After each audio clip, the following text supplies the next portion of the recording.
देखिए, मैं तो एक जनरल बात करूंगा जी। ये कोर्ट का फैसला बोफोर से आप शुरू करिए और आज ये शराब घोटाले तक, कथित घोटाले तक जितने फैसले हुए, संजय राउत का मामला हो, हेमंत सोरेन का मामला हो, 2G का मामला हो, कोयला घोटाला मामला हो, सबसे एक सबक राजनीतिक दलों के लिए है कि भाई झूठे आरोप लगा करके आप नतीजा मत निकालिए।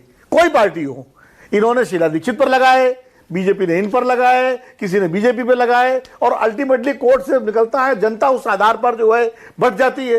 राजीव गांधी को पर्ची दिखा के वीपी सिंह ने कहा कि ये जो है चोर हैं और पूरा जो है पूरा देश उनको राष्ट्र विरोधी और फौज की दलाली और जाने के कहता रहा। बाद में बोफोर से कुछ नहीं निकला, 2G का यही हाल हुआ। तो कम से कम राजनीतिक दलों को, सबके लिए मैं कह रहा हूं, ऐसे आरोपों को करने के बजाय जो जरूरी मुद्दे हैं उन पर फाइट करिए। शिक्षा का मुद्दा, रोजगार का मुद्दा, नौकरी का मुद्दा, अच्छी विदेश नीति का, सैन्य सुरक्षा, इन सारे मुद्दों पर बात करिए, एक दूसरे पर वो करिए।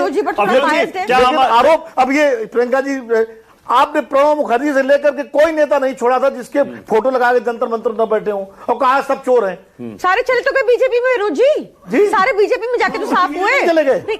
आप इतना दे रहे हैं, शरद पवार बीजेपी में चले गए, का नाम लिया, उसमें इन्वेस्टिगेशन तो बंद ही हो गई थी ना। शरद पवार बीजेपी में चले गए। मैं कह रहा हूं कि उस तरह के आरोप नहीं आने चाहिए। नहीं ऐसा ये जो है कोर्ट का फैसला आपने भी भुगता है, कांग्रेस ने भी भुगता है, बीजेपी के नेताओं ने भी भुगता है। जब कांग्रेस थी उन पर जैसे मोदी जी और तमाम लोग छूटे। तो मैं ये कह रहा हूं कि ये कोर्ट के फैसलों का सम्मान करके नहीं, आप एक बात, एक बेसिक का जो दुरुपयोग है, चाहे कोई सरकार हो, वो कैसे करती है, वो बार बार फैसले इस बात की तायीद करते हैं। अच्छा विनोद जी, थोड़ा सा आगे देखते हुए बताइए, क्या आम आदमी पार्टी अब और अग्रेसिव हो जाएगी क्या दिल्ली में, पंजाब में, बाकी और राज्यों में? आम आदमी पार्टी को एक ऑक्सीजन मिली है। जो उसकी छवि खराब हुई थी शराब घोटाले को लेकर के, उनके नेताओं की छवि पर जो असर पड़ा था, आज उनको पूरा मौका मिला है और इस फैसले से उनको जान नई ताकत मिली है। वो पंजाब में भी इसको लेकर के जनता के बीच में जाएंगे, वो गुजरात में भी जो मेहनत कर रहे हैं उस पर भी करेंगे और दिल्ली में भी करेंगे। तो निश्चित रूप से आम आदमी पार्टी के कार्यकर्ताओं को, उनके नेताओं का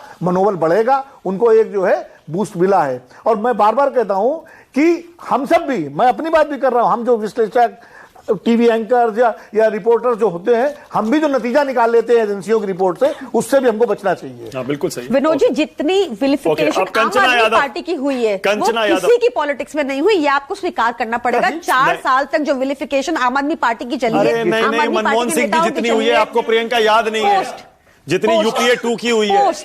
पोस्ट हुई थी हमारी पोस्ट क्या, आप मेरी बात सुनिए।